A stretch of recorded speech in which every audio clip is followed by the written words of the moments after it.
Nisso. Amém? Creiam nisso. Aleluia. Glória a Deus pela sua vida.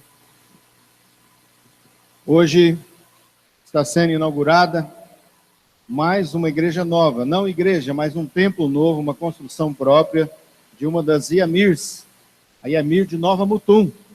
Os nossos apóstolos, Mauri e Márcia, estão lá, neste momento, realizando o primeiro culto, né? Neste templo novo que Jesus deu para Iamir de Nova Mutum, lá para os pastores Murilo, Lucas, que estão sendo lá muito abençoados neste momento, amém? E que o Senhor, assim, vai alargando as nossas tendas. Continue orando, porque nós queremos abrir igrejas, e nós vamos abrir igrejas, amém? E quanto mais igrejas, mais pessoas salvas, e mais o Evangelho será testemunhado até as nações. Mas iniciando, eu não tenho, antes de orar, Régia, por favor, venha. Antes de orar e antes de iniciar, a Régia tem uma notícia muito importante para as mulheres. Atenção.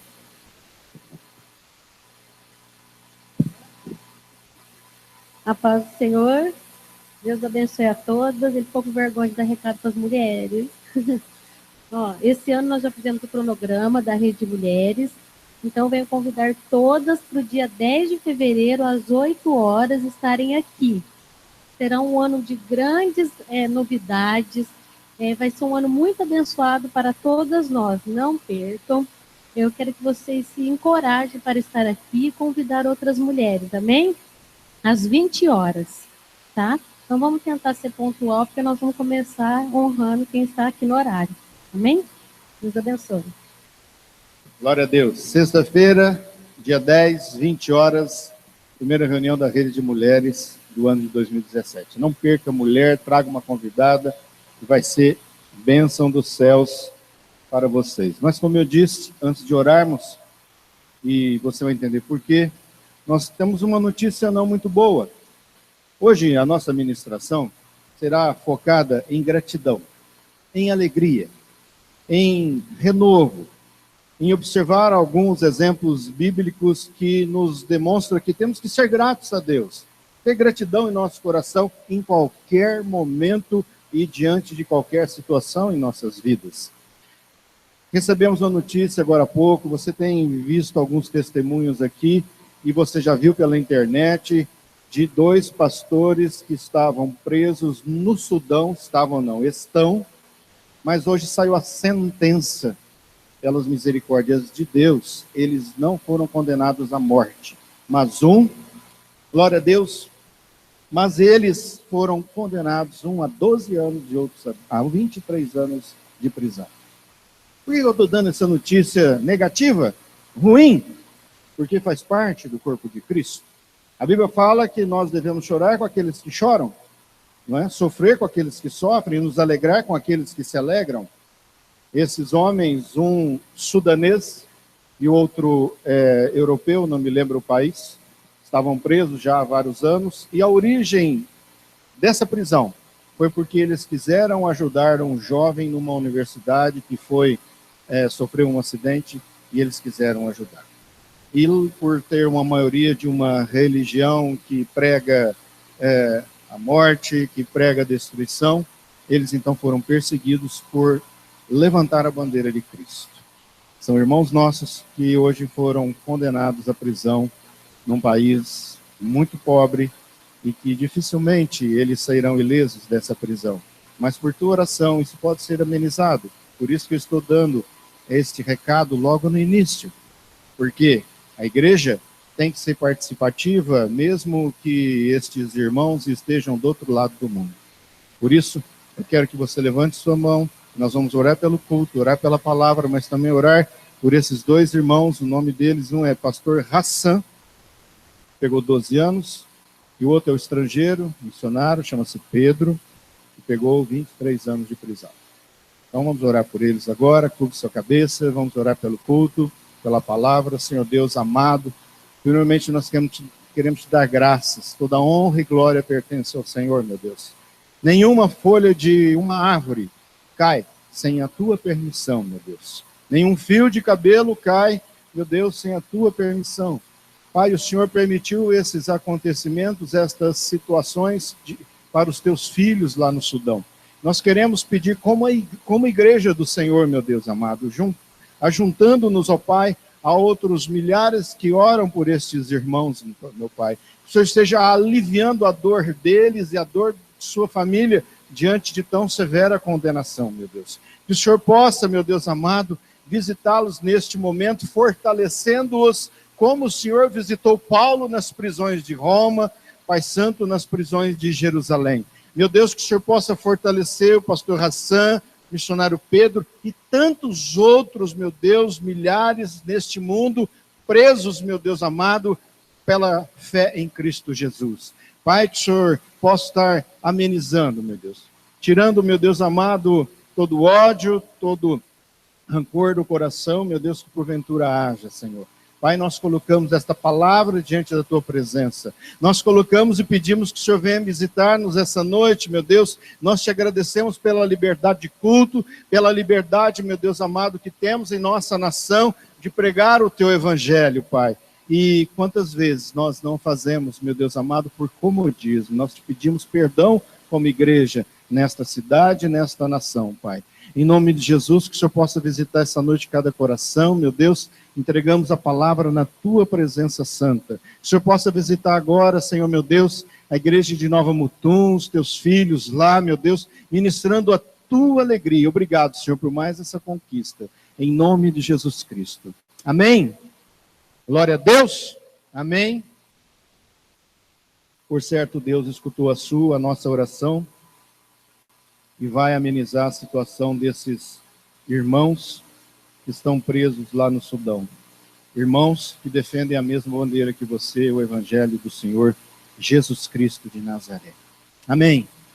Queridos, diante de tantas situações que nós vemos em nosso dia, se eu perguntar para você se você teve batalhas essa semana, tribulações, desafios, eu acho que nós poderíamos ficar longas horas escutando o testemunho de cada irmão. Todos nós enfrentamos desafios, muitos de nós enfrentamos tribulações, provações, desafios e provações e tribulações e aflições nas mais diversas áreas de nossa vida, seja familiar, conjugal, com filhos, com esposo, com esposa, financeiro, seja em enfermidade ou quaisquer que seja a área. O certo é que, conforme Jesus nos disse, no mundo tereis aflições. Mas Jesus disse para nós termos bom ânimo. E se nós pegarmos a palavra de Deus, nós vamos observar que o Senhor nos manda também a sermos gratos. Quando, num grande desafio de sua vida, na maior parte do tempo, o apóstolo Paulo, no meio dos seus tenebrosos desafios, o Senhor ministrou a ele: a minha graça te basta. E esta graça do Senhor, que é eterna e que deve abundar no seu coração esta noite, no propósito da nossa ministração. Que o Senhor possa ministrar uma gratidão, que o Senhor possa ministrar no seu coração uma alegria, que pode mudar o destino da sua vida essa noite.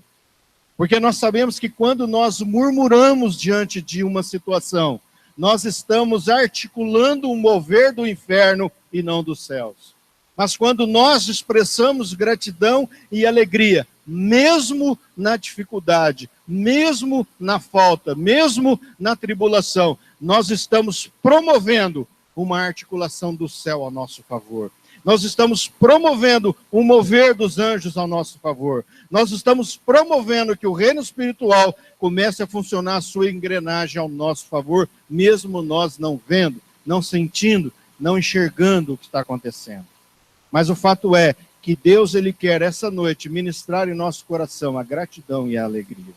A gratidão e a alegria por estarmos aqui, primeiramente, conforme nós oramos e conforme a situação desses irmãos lá no Sudão, por vivermos num país livre, por vivermos num país onde nós podemos agora sair e irmos à praça pública pregar o Evangelho sem nenhum empecilho.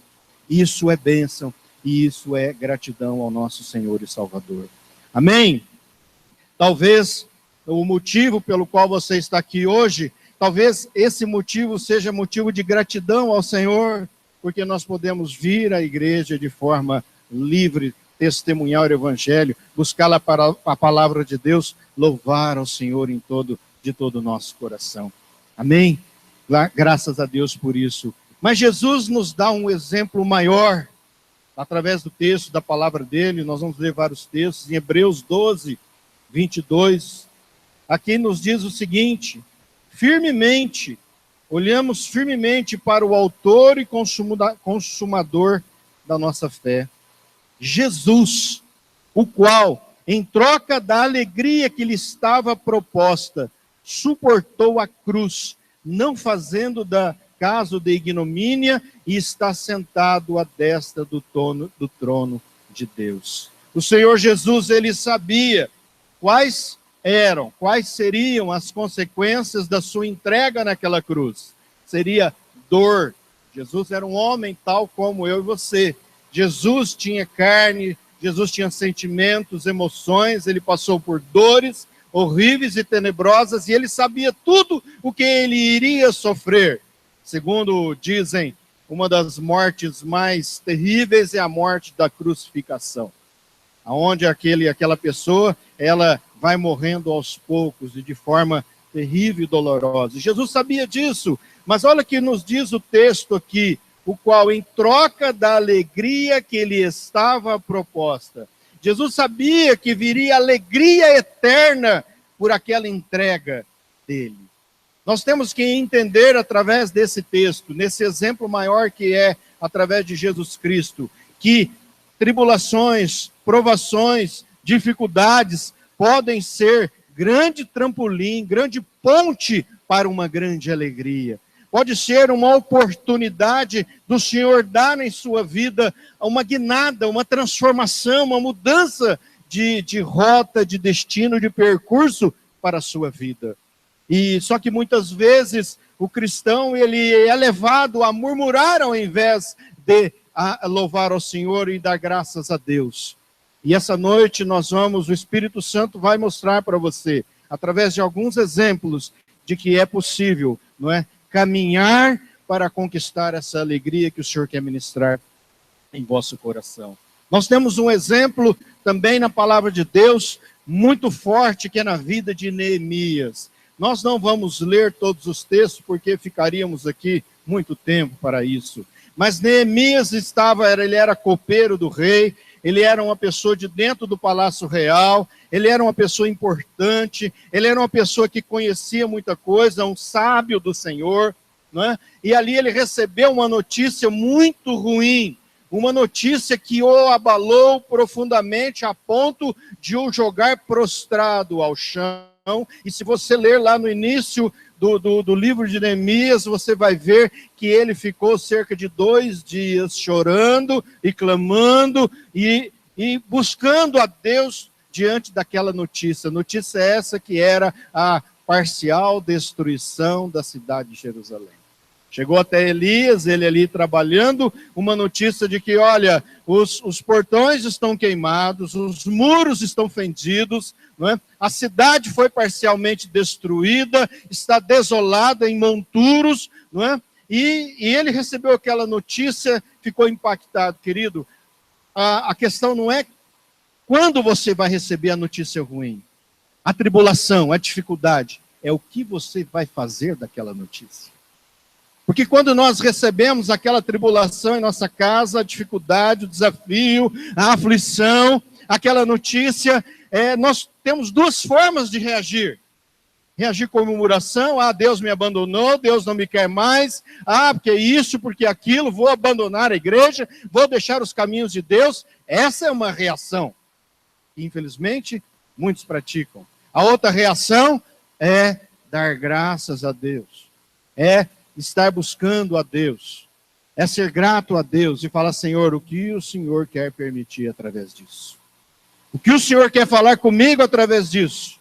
O que o Senhor quer disciplinar a minha carne, a minha alma através disso? O que o Senhor quer me ensinar? O que o Senhor quer fazer com isso? E Neemias, ele teve várias situações ali, mas é interessante, indo um pouco à frente, Neemias, no capítulo 8, no verso 10, ele diz assim, não vos entristeçais, porque a alegria do Senhor é a vossa força. Essa é a palavra principal para nós essa noite. A alegria do Senhor é a nossa força. Aqui não fala que é a nossa alegria que é a nossa força, porque a nossa alegria, nós somos falhos, somos frágeis, a nossa alegria é inconstante. Muitas vezes ela não tem solidez. Estamos alegres hoje, mas amanhã podemos estar tristes.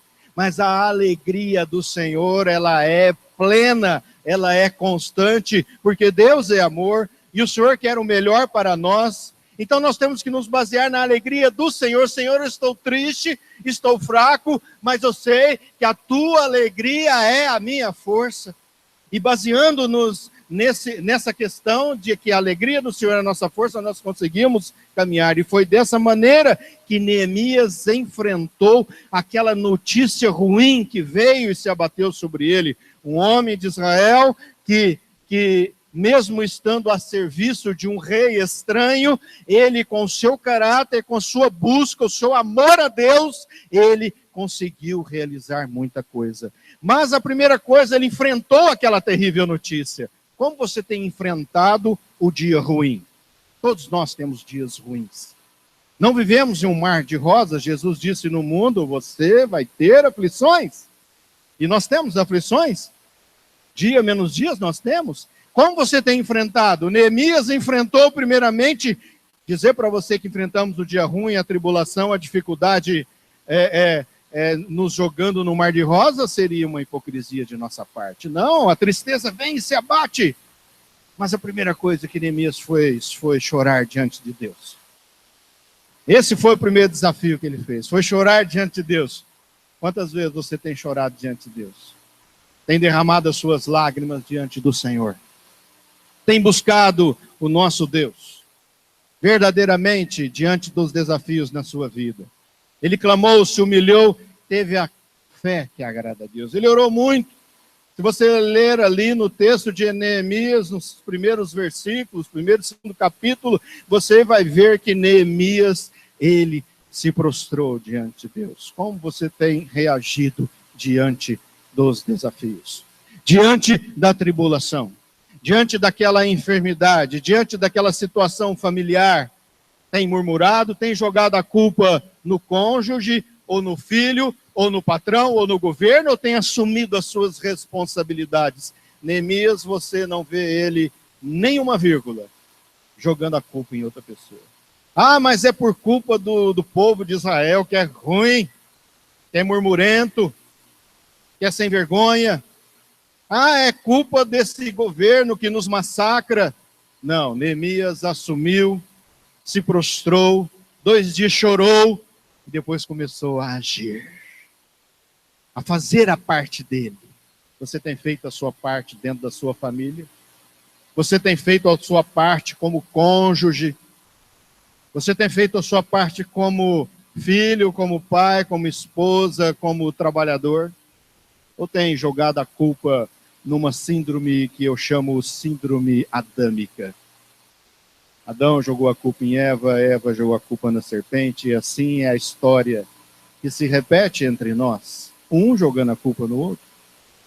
Neemias, ele toma para si e começa a reagir, agir com um propósito firme. Não, Senhor, eu vou reconstruir, vou cooperar para reconstruir os muros de Jerusalém.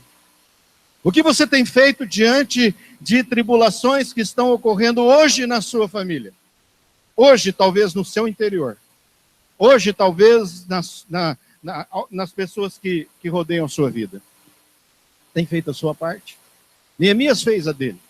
E ele buscou se cercar diante daquele desafio, reuniu pessoas que pensavam como ele. É interessante que nós temos que, diante da tribulação do dia a dia em nossa vida, nós temos que nos reunir de pessoas que pensam como nós. Não adianta nos reunir com pessoas que pensam completamente avesso à palavra de Deus. Não deposite a sua esperança nessas pessoas, mas se cerque de pessoas que pensam como você pensa e conforme a palavra de Deus. Procure fazer isso. Não abra o seu coração para qualquer pessoa. Abra o seu coração para aqueles que Deus lhe mostrar. Amém? Compartilhe dos seus sonhos, compartilhe dos desafios. Diante daquela tribulação, você precisa fazer isso, aquilo, outro. Compartilhe com as pessoas certas. E Neemias assim agiu. Ele começou a se cercar das pessoas certas, das famílias certas, daquelas pessoas que o ajudariam a realizar um sonho. Quer enfrentar aquela tribulação de destruição dos muros de Jerusalém. E ele então começou a praticar isso. E ele então conquistou realmente aquilo que almejava. Colocou mãos à obra. E no final, se você ver lá no capítulo 7, 8, mesmo no capítulo 8, ele se reúne publicamente para agradecer a Deus, para louvar o Senhor. Foi quando ele diz então esse texto: a alegria do Senhor é a nossa força. Mas ele tomou passos fundamentais para chegar nessa reflexão de que a alegria do Senhor é a nossa força. Talvez eu falando aqui, fala, pastor André, mas minha situação está caótica, como é que eu posso ser alegre? Você já tomou passos como Neemias? De buscar, de adorar, de reservar um tempo diante de Deus, chorando e clamando por aquela situação, se humilhando no pó, conforme ele fez. Você tem reservado esse tempo? Se você não fizer isso, ninguém vai fazer por você. Tenha isso em mente. Os desafios e tribulações que são da sua vida, ninguém vai fazer por você aquele momento de buscar a Deus, de buscar o conserto, de buscar a solução aos pés da cruz. Isso é só você que pode fazer. Por isso que hoje é momento de você começar a dar os passos, se ainda não começou, para que o Senhor faça a real transformação na sua vida e ministre gratidão e alegria em vosso coração. Amém? Aleluia. Abra em Êxodo capítulo 15. No verso 2. Nós temos aí um texto onde Moisés canta ao Senhor. Nós acabamos de ministrar louvor ao Senhor. Acabamos de cantar ao Senhor. Acabamos de adorar ao Senhor. Porque nós sabemos que o louvor ele liberta. E o louvor é uma expressão de gratidão. E Moisés ele diz aqui em Êxodo 15, 2, o Senhor é a minha força e o meu cântico. Ele me foi por salvação. Este é o meu Deus, portanto eu o louvarei. Ele é o Deus do meu Pai, por isso eu o exaltarei. Neste momento aqui, foi logo após Moisés e todo o povo de Israel cruzaram o Mar Vermelho. Um grande milagre. Mas Moisés, para chegar aqui, ele teve muitos desafios. Ele teve que passar por cima de muita tribulação, de muita aflição, desafiando o próprio eu dele, desafiando as suas próprias fragilidades, desafiando os seus próprios erros. Queridos, nós somos cheios de fragilidades, nós erramos. Mas às vezes existem algumas ondas aí evangélicas de alguns pregadores que dizem que nós somos super-homens. Nós não somos super-homens. Nós somos homens imperfeitos, usados por um Deus perfeito. É isso que nós somos, com fragilidades. Existe aí uma onda, talvez, de alguns evangélicos, pregadores famosos, de que, não, cristão não erra, cristão erra. Eu erro, você erra. E por isso que nós temos o sangue do Cordeiro à nossa disposição. Por isso que Jesus naquela cruz, ele morreu por mim e por você, para que nós fôssemos sarados, curados, transformados. E de dia a dia, caminho a caminho, né? Ano a ano, até a nossa Jerusalém celestial. Sermos transformados. Né? Aquele cristão perfeito é o cristão que vai morar no céu. É o cristão que já está no céu, aliás. Porque nós somos imperfeitos. E Moisés, eu acho que é um dos homens ali, junto talvez com Davi, que mais expressaram a sua imperfeição. De relutar. Você lê a história de Moisés, é tremenda, é magnífica, é grandiosa. Mas ele relutou diante do Deus vivo. Não, Deus, não vou não. Moisés, você tem que salvar o meu povo. Era o que mais Moisés queria. Por que ele foi fugido para o deserto 40 anos? Porque ele se indignou, ele não se conformou. E a primeira noção que nós temos aqui na vida de Moisés, diante de um desafio, de uma tribulação que você esteja passando, não se conforme. Haja com gratidão, haja realmente com perseverança, usando como base Neemias. Vá atrás, chore, clame, busque a Deus, mas não se conforme. Mas Moisés, do seu jeito ali, não conhecia ainda o Deus vivo, maravilhoso, matou o egípcio, teve que fugir, mas tinha um inconformismo no coração dele. Depois Deus aparece para ele. E mesmo o coração dele borbulhando para fazer algo por aquele povo de Israel, mesmo 40 anos depois, Deus falou, então vai, chegou a tua hora, Moisés. Vai, Moisés, você já passou por esses desafios, você caminhou no deserto 40 anos. Vai, Moisés. Ah, Senhor, eu não vou dar conta. Eu não sei falar. Manda outro. E por várias vezes o Senhor ficou ali naquela batalha com Moisés. Mas ele foi. Venceu as suas fragilidades emocionais, circunstanciais, mas ele venceu. 40 anos tocando lá as cabrinhas, os camelos ali, as ovelhinhas do seu sogro Jétro. Eu não sei qual é a sua situação, se você está 40 anos camelando e ainda não realizou o sonho da sua vida. Mas saiba que Deus pode fazer isso essa noite. Saiba que Deus pode fazer uma transformação. Saiba que Deus pode realmente, diante do maior desafio da sua vida, realizar o sonho da sua vida. Nós temos que estar atentos a isso. Mas Moisés, ele foi vencendo aquelas fragilidades. Primeiro, ele enfrentou os seus próprios erros. Ele pagou os seus próprios erros, ele enfrentou suas próprias limitações, suas próprias fragilidades. É um fato interessante na vida de Moisés, que é um fato que você tem que enfrentar, nós temos que enfrentar para a mudança de curso, para que nós possamos ganhar o sonho de nossa vida, que é não deixar que o passado nos bloqueie. Moisés agiu assim, quase que o passado dele o bloqueou. Quase que ele deixa de ir avançando para conquistar a terra prometida, levando aquelas milhões de pessoas por causa do seu passado, que batia na sua cabeça. O diabo, ele é mestre em jogar setas e pensamentos na sua vida, no nosso coração, na nossa mente, com pensamentos sobre o seu passado. Sobre situações onde nós erramos, onde nós somos muito mais frágeis, onde nós desviamos do caminho, para que você não avance para o alvo, o objetivo seu que você tem na sua vida. Mas não deixe que isso aconteça. Persevere, persevere, porque o Senhor tem muito mais para a sua vida, né?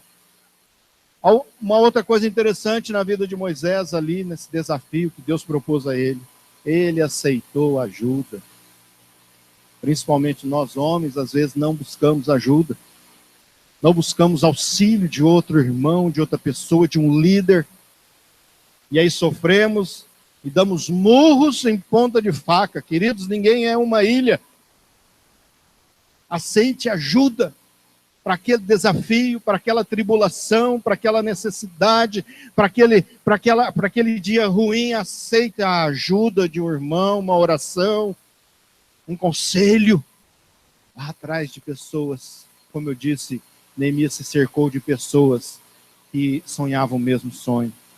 Se aproxime de irmãos e irmãs que sonham o mesmo sonho.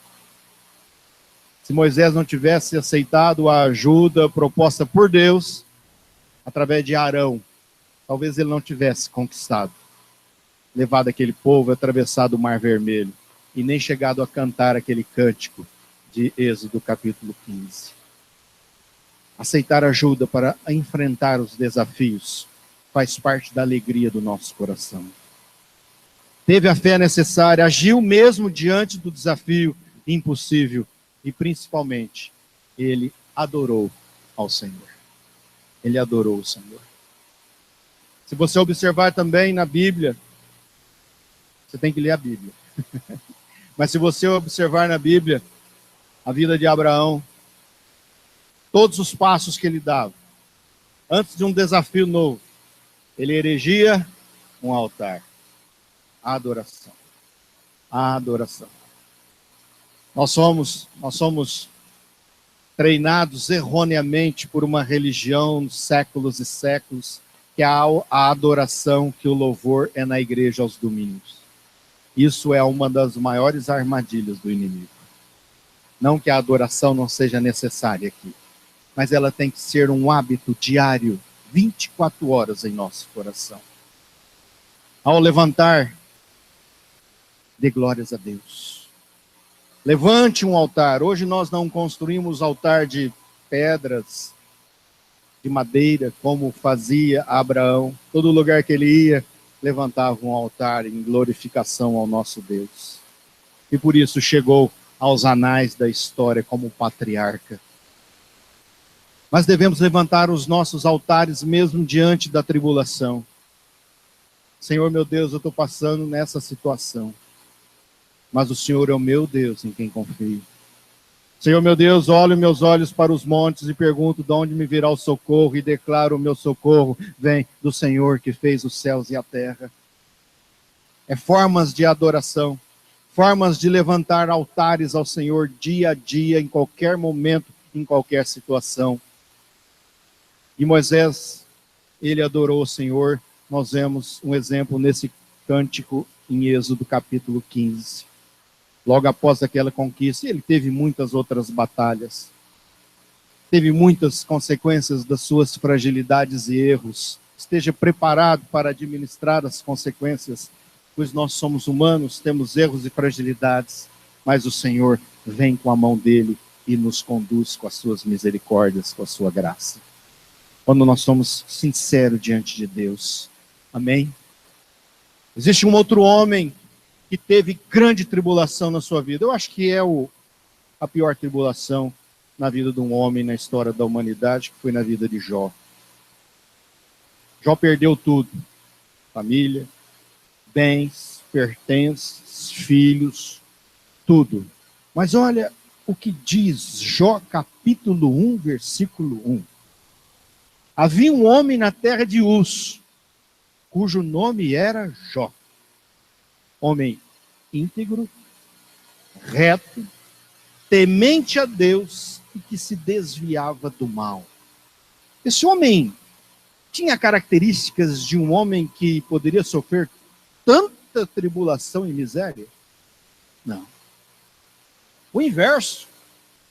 Seria um homem que nós poderíamos destacar que jamais sofreria tanta tribulação e derrota tal como ele sofreu.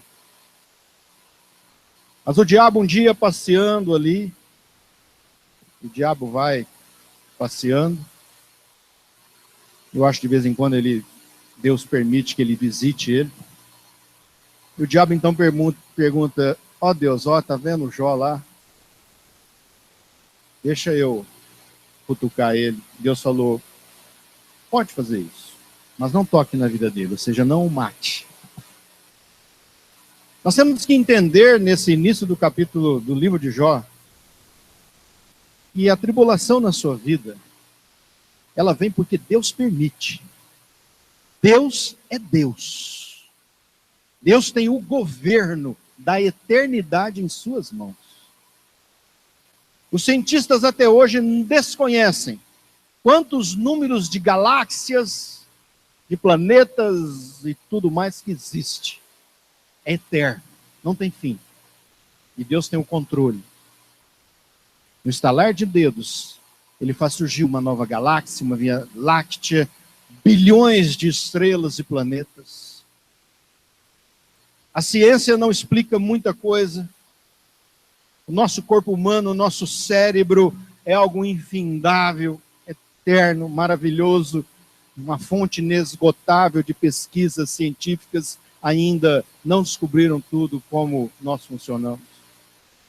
E Deus tem o governo disso tudo. Deus tem o governo. E se tem tribulação na vida do crente, é porque Deus permitiu.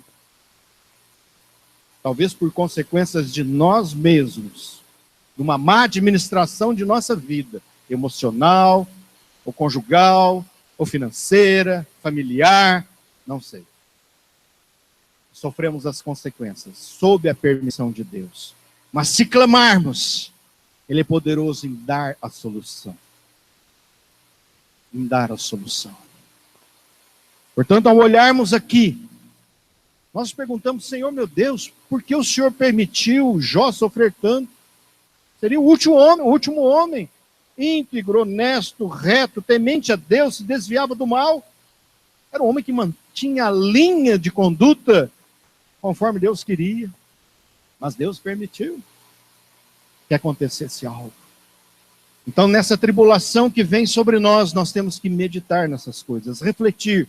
Meu Deus, eu não quero perguntar por quê, mas eu quero perguntar para quê. Qual que é o propósito que o Senhor está permitindo nisso, meu Deus? Aonde eu tenho que mudar? Me permita, meu Deus, enxergar para que eu possa expressar alegria no meu coração. Ministrar paz. É isso que nós temos que fazer. E assim foi na vida de Jó. E no final, ele declara numa frase: o meu Redentor vive. O meu Redentor vive.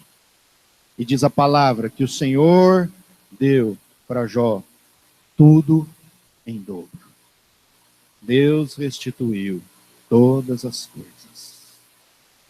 Porque há algo no texto aqui, em Jó 1:22. Em tudo isso, Jó não pecou, nem atribuiu a Deus falta alguma. Não jogou a culpa em Deus. Jogou a culpa em si mesmo.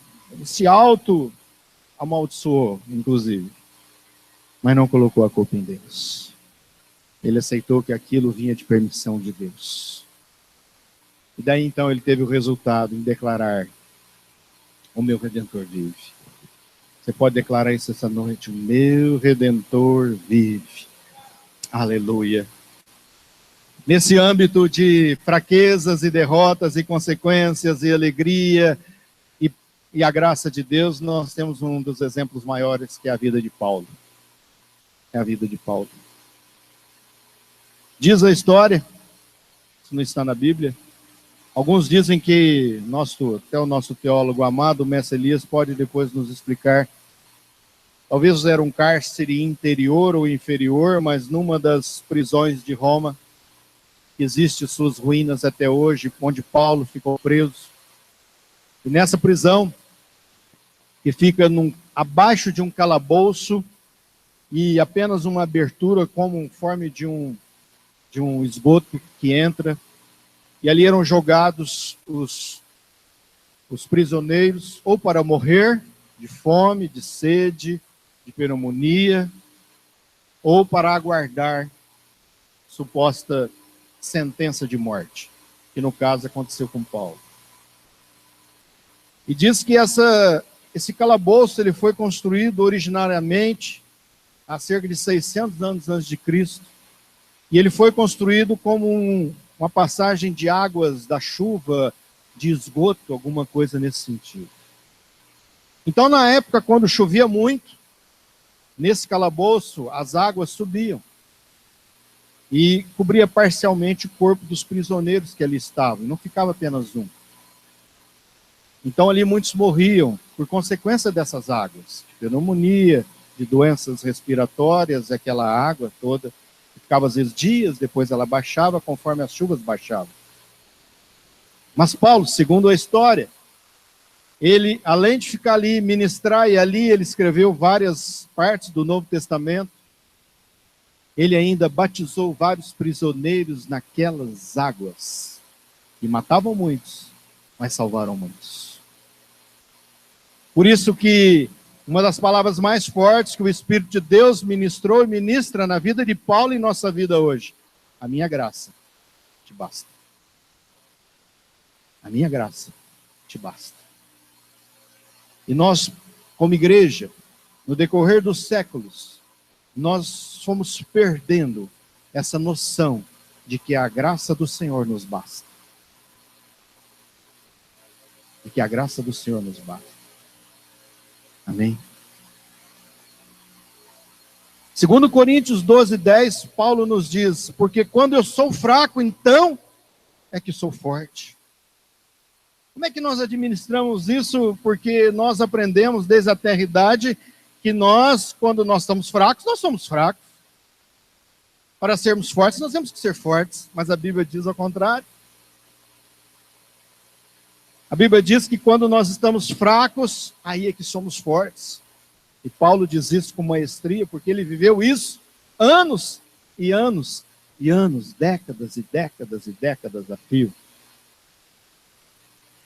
E 2 Coríntios 12, 7 e 8 diz: para que não me ensoberbecesse com a grandeza das revelações, foi-me posto um espinho na carne, mensageiro de Satanás, para me esbofetear, a fim de que não me exalte. Por causa disso, 3 vezes pedi ao Senhor que o afastasse de mim. Eu acho que ainda nenhum teólogo ou historiador conseguiu resolver esse mistério de que seria esse espinho da carne. Alguns dizem que ele tinha uma doença, que seria então uma enfermidade que o acompanhou ao longo da vida. Outros dizem que era uma situação espiritual. Mas o fato é que ele diz aqui que um espinho na carne, mensageiro de Satanás. Permissão de Deus? Lógico. Havia alguma situação na vida de Paulo que Deus permitiu esse espinho na carne, mensageiro do inferno, que o acompanhou décadas. Um homem, o maior escritor do Novo Testamento. Será que eu e você, Deus não vai permitir um espinho na carne? Eu creio que sim. Se Ele quiser, talvez até nós já tenhamos esse espinho na carne. Talvez a gente fique lutando com algumas coisas, e Paulo diz aqui que ele lutou contra esse espinho, mas não venceu, porque era permissão de Deus. Deus, para nos consertar, para nos disciplinar, e colocarmos e nos mantermos no alvo que é Cristo, no propósito para nossas vidas, Ele pode sim colocar alguma situação como um espinho na carne. Mas Paulo enfrentou isso com a graça de Deus. Com a graça de Deus. 2 coisas. Primeiro, Paulo reconheceu Satanás como a fonte do problema. Paulo é um mestre em batalha espiritual. Escreveu o livro de Efésios, a carta à igreja de Éfeso, onde no capítulo 6 ele nos diz de uma hierarquia espiritual contra a qual nós temos que combater. Só que muitas vezes nós vamos combater o cônjuge, vamos combater o governo, vamos combater o irmão, vamos combater as pessoas que nos circundam, ao invés de combatermos no mundo espiritual a hierarquia demoníaca, o diabo. Paulo sabia que existia uma batalha. E isso tem que ficar claro para mim e para você, que existe uma batalha. Não que diante da tribulação você vai apenas dar glória a Deus, Senhor meu Deus, obrigado, e não vai lutar. Pedir discernimento ao Senhor, para que o Senhor traga esse discernimento e mostre para você, é uma batalha. Comece a orar. Uma vez eu li um livro, muitos aqui conhecem, um famoso pastor americano, Kenneth Hagin, um homem de Deus. E no seu livro, tipo uma biografia, ele diz que quando ele começou sua vida ministerial, ele estava certa feita orando e buscando. Ele não conhecia muito sobre batalha espiritual, não repreendia o inimigo. E ele estava orando ali, de repente ele teve uma visão, algo que ele nunca tinha acontecido na vida dele. Ele viu uma espécie de um macaco, assim, um ser, pulando na frente dele. Pulando, incomodava. Primeiro ele fechou os olhos, abriu de novo, continuou vendo e orando a Deus. Falou, Senhor, o que é isso? O que é isso, meu Deus? Tira isso da minha frente, eu não quero enxergar isso, eu não quero ver isso, eu não quero que isso fique me incomodando, essa visão aqui na minha frente, desse animal pulando na minha frente. E o Espírito Santo, Deus falou para ele, fala, você que tem que mandar embora. Mas como, Senhor? Mande embora. Repreenda-o em nome de Jesus. E ele, assustado, nunca tinha feito aquilo, ele repreendeu em nome do Senhor, e a visão desapareceu no mesmo momento. Nós temos que entender que nós vivemos uma guerra espiritual. Existem as situações de tribulações que vêm contra a nossa vida, que Deus permite, mas que nós podemos agir através da oração de guerra e mandar o diabo sair da nossa família, dos nossos filhos, dos nossos pertences em nome do Senhor. Então, o primeiro ponto é ali, Paulo identificou a origem daquele problema, que era através de Satanás, né? E Deus usou aquele espinho. Só que Deus usou aquele espinho e recusou a tirar ele da vida de Paulo. E Deus tinha os seus motivos. Deus talvez ele possa recusar a tirar essa tribulação da sua vida. Não se assuste. Mas se Deus assim fizer, pode realmente transformar a sua vida. Para você ter um entendimento de que você vai ter que caminhar com aquilo em sua vida. Não é fácil um pastor vir aqui na frente e dizer algo negativo para você nessa noite. Mas é a realidade da palavra de Deus. Nós temos que administrar as nossas fragilidades. Moisés, ele não colocou os pés na terra prometida. Não. Tem situações em nossa vida, queridos, que nós vamos administrá-la até o dia que formos para o Senhor. Moisés, ele teve que administrar consequências do seu próprio orgulho, dos seus próprios erros, e ele não colocou o pé na terra prometida. Josué, o seu sucessor, colocou. Mas Moisés faz parte dos anais do reino de Deus, mesmo com seus erros. Nós temos que observar essas coisas com franqueza em nossa vida. Deus não causou o sofrimento no mundo, ele não nos tenta, conforme diz Tiago 1,13. Muitas vezes, ao invés de tirar os problemas de nossa vida, ele os utiliza, esses problemas, para o nosso bem, para nos formar, capacitar, para nos disciplinar, para nos ensinar, nos fazer melhores. Paulo aprendeu, Moisés aprendeu, Jó aprendeu, Neemias aprendeu. Quantos homens de Deus, Davi então nem se fala, aprendeu muito nesse sentido.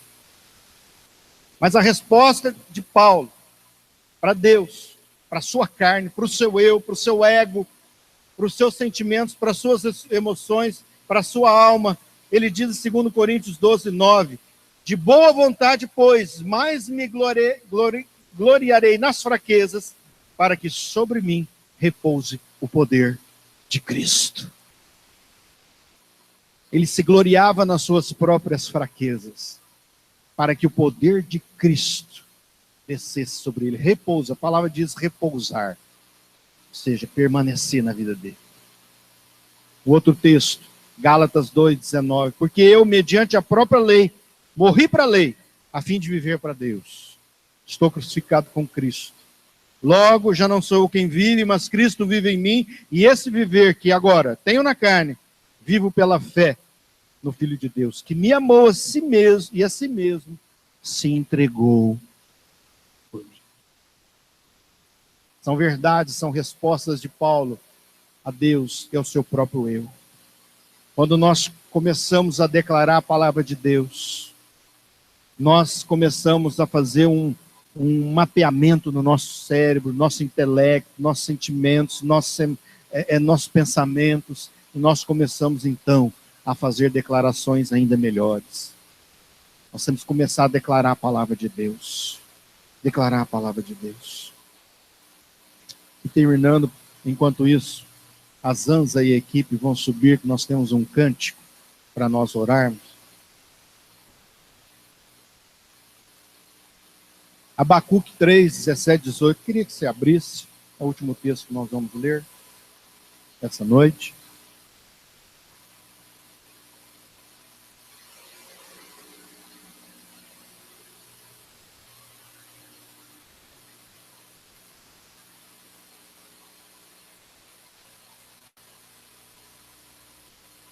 Abacuque 3, 17, 18 é um texto que você conhece muito.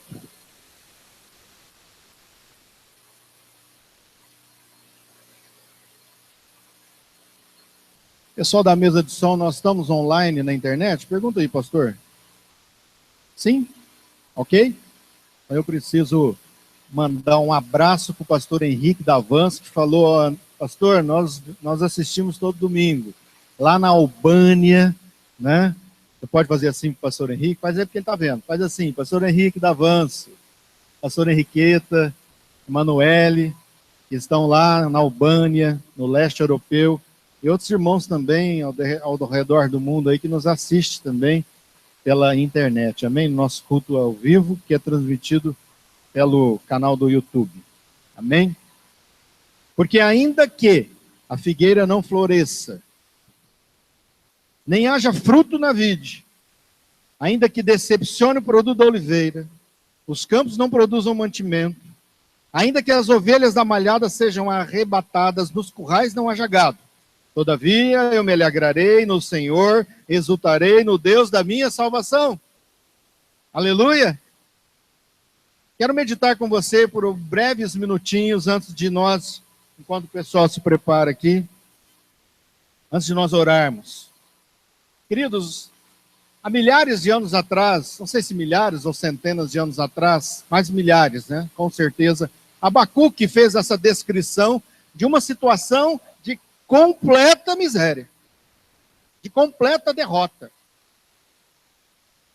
Se hoje na zona rural isso pode ser uma perda, imagine naquela época que se dependia de uma oliveira para viver, era sobrevivência. Oliveira, que é o pé da azeitona, que se fabrica o óleo, o azeite.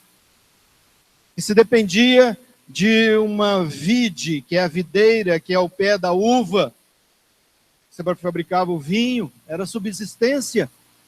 A uva passa, que era o doce, o açúcar ali, era alimento. O gado que comercializava, que tirava-se o leite, e aqui ele diz que tudo acabou. Ele diz o seguinte, que a figueira não floresça, se não floresceu é porque não vai ter frutos. Era a situação descrita por Abacuque. Eu não sei qual a situação da sua vida, se você não tem mais frutos na sua vida. Se tudo secou, se a esperança se foi. Ainda que decepcione o produto da oliveira, quais são as decepções da sua vida? A gente decepciona com pessoas, com situações, muitos decepcionam com nós, pastores, decepciona com Deus. Ah, por que Deus permitiu aquilo? E aqui Abacuque, então, ele descreve um quadro de profunda perda. Mas mesmo assim ele diz, todavia, eu me alegrarei no Senhor. Você pode dizer amém? Todavia eu me alegrarei no Senhor, exultarei no Deus da minha salvação. Eu pedi para a Zanza estar aqui. Queria que você ficasse de pé.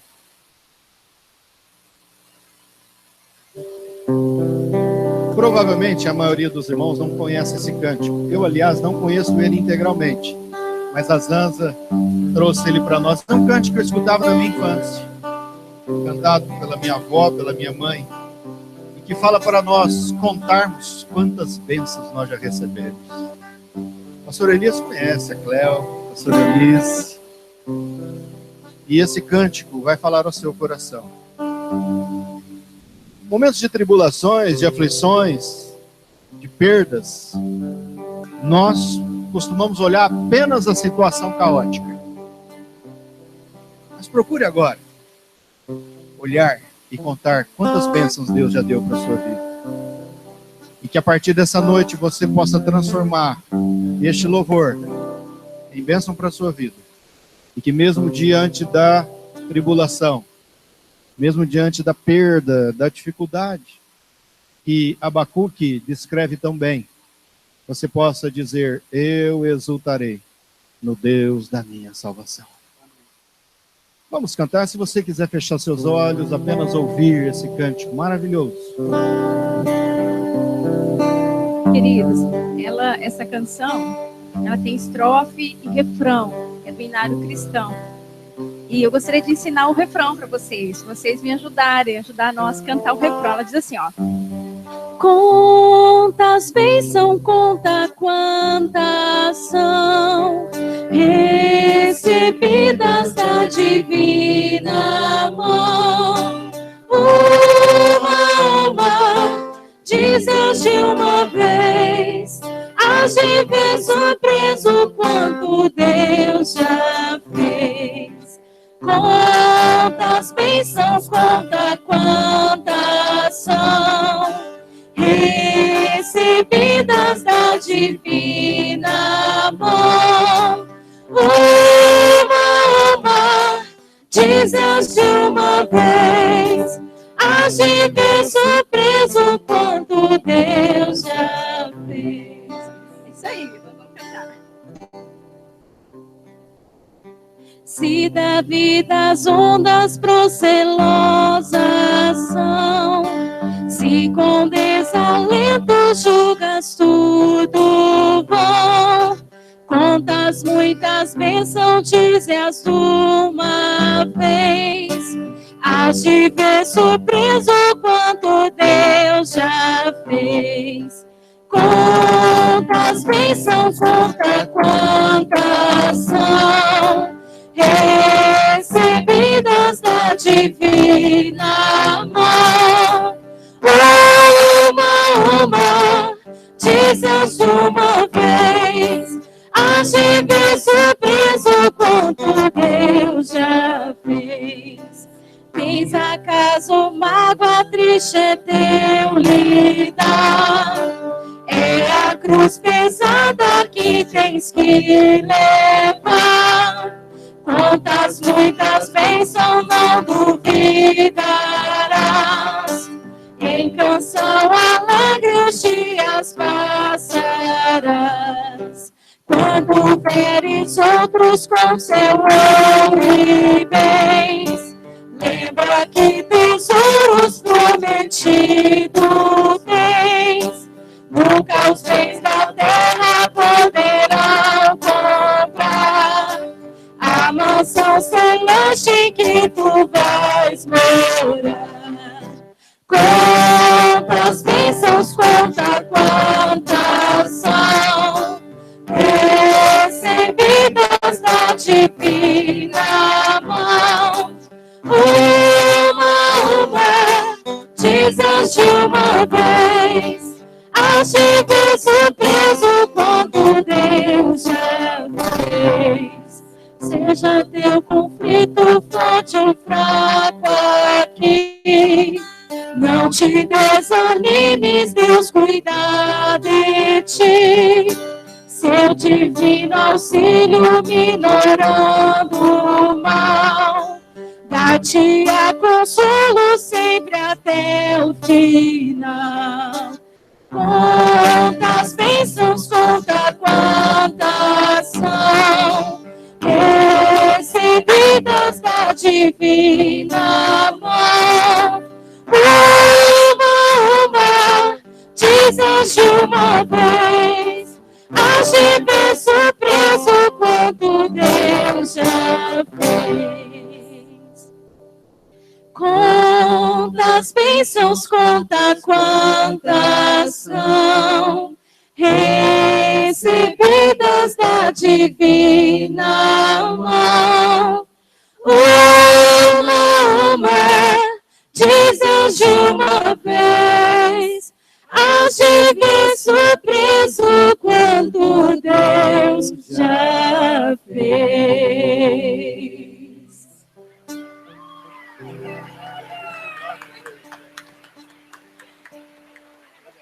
Aleluia. Vamos orar. Feche seus olhos. Obrigado, meu Deus, porque são muitas bênçãos que o Senhor já deu para cada família, cada vida aqui presente. E muitas ainda o Senhor haverá de conceder, meu Deus, pela sua divina mão. Pai, que o Senhor venha visitar, meu Deus amado, cada um aqui, para que no dia do desafio, Pai, na tribulação, na dificuldade, eles possam, meu Deus amado, agir como estes testemunhos que vimos essa noite, nesses servos de Deus, ó Pai. Meu Deus, ministra a tua força, teu discernimento, para que possam saber, meu Deus, reagir, meu Deus, diante dos desafios e dificuldades. Mas, acima de tudo, Senhor Deus, nos ministra a alegria, Senhor. Nos ministra a gratidão, ó Pai. Nos ministra a tua graça, meu Deus amado, e o discernimento em nome de Jesus, ó Pai. Muito obrigado por cada vida, Senhor, em nome de Jesus Cristo de Nazaré. Louvado, exaltado seja o nome do Senhor. Aleluia! Você pode dizer obrigado, Senhor? Obrigado, Senhor. Amém. Pode se assentar.